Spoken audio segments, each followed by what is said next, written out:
G'day guys, James here. Today in this video I'm going to be giving you a review on Promax 3.3 kVA inverter generator. What you'll see in this video is the machine being used in action, and then I'll come back and tell you about some of the functions, some of the features, specifications, and how I think it's performed. Alright, let's get started.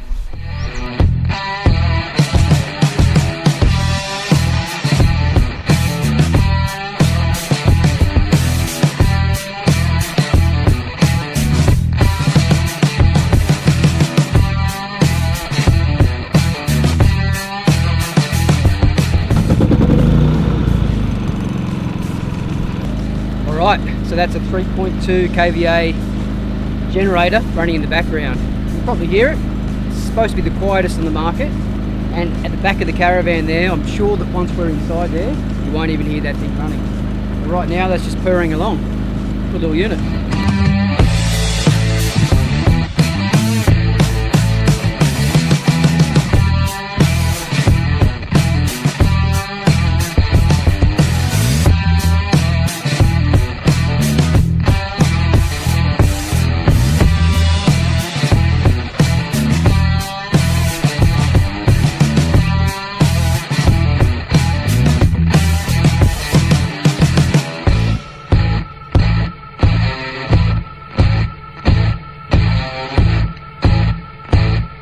Alright, so you got to see a little bit of the unit being set up and used.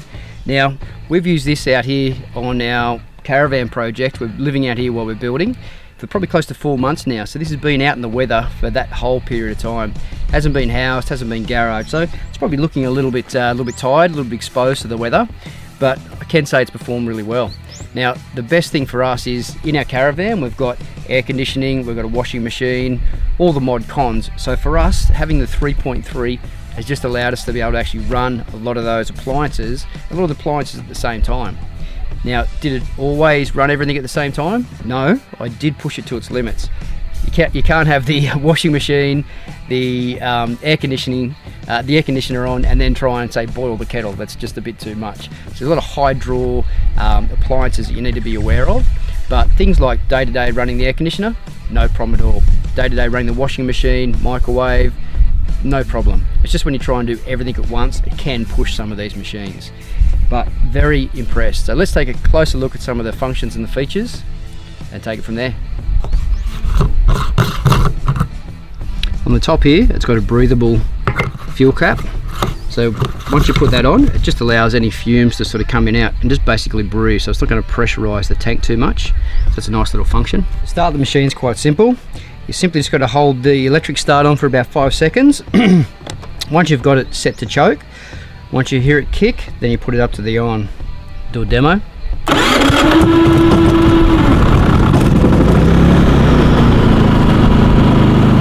Also got the pull start here at the side. If you ever need it, you can basically do a pull start. Haven't had to use that. Don't think I ever would. The electric start works perfectly fine. Down at the base, you've got a little lock here, so you can actually lock that into position. See, at the moment that's rolling. So if you want to lock it, you just pull it up and across, and that locks the wheel in place. Now the unit itself's got a 10-litre fuel tank capacity inside of there. It's powered by Torini engine, which is an Italian-made engine, known for being quite good. And speaking of the engine, it is really quiet. It's also known for being one of the quietest generators on the market. And for a 3.3 kVA generator, I can vouch for it. It's very, very quiet to run. The weight of the unit itself is 45 kilos, so probably 2 people's best to sort of handle it. You can get it in and out of the truck by yourself, but it does get a little bit weighty. You're going to get max watts, 3,300 watts out of this, and it's a, like I said, 3.3 kVA or 7 horsepower output basically. And that's about it for the specs. They talk about sine wave and pure sine wave and all that sort of stuff. I don't think you'll ever get a pure sine wave unless you go for a really high-end spec'd massive machine, but these are very clean power that they put out, good for running all your appliances, like you can see behind me there in the caravan. So we had no problems with running a couple of appliances at one time. Something that you definitely wouldn't get out of like a 2 kVA. So a lot of people say you can use a 2 kVA to run your appliances in your caravan, but look, maybe on low setting on your air conditioning unit, but once you sort of put any strain or any draw on that, it will trip out. You definitely couldn't run a couple of things at one time. So if you're going to be running multiple appliances, my suggestion would be to go up to the 3.3 for something like this. So that's about it, guys. I'm not sure what else I can tell you about this, other than that, you know, I would recommend going for a bigger unit over a smaller unit if you are doing caravanning. And for us, like I said, living off the grid out here for probably close to 4 months now, this has been a great little unit. You can see it has had a little bit of wear and tear. Probably best to actually house these inside a toolbox or a shed or a container or something like that, rather than leave them out in the weather for so long. But for us, we've been very happy with how it's performed. Even things like this, putting our drop saw to use, you know, we've been powering that thing and doing a couple of projects. So yeah, very happy with the little unit. If you want to check one out, I suggest you do. I'll put the link to Promax website down below so you can look at the specs in a bit more detail as well. Alright guys, hope you enjoyed the video. If you have, give it a thumbs up, like or subscribe if you're new, and I'll catch you next time. Cheers.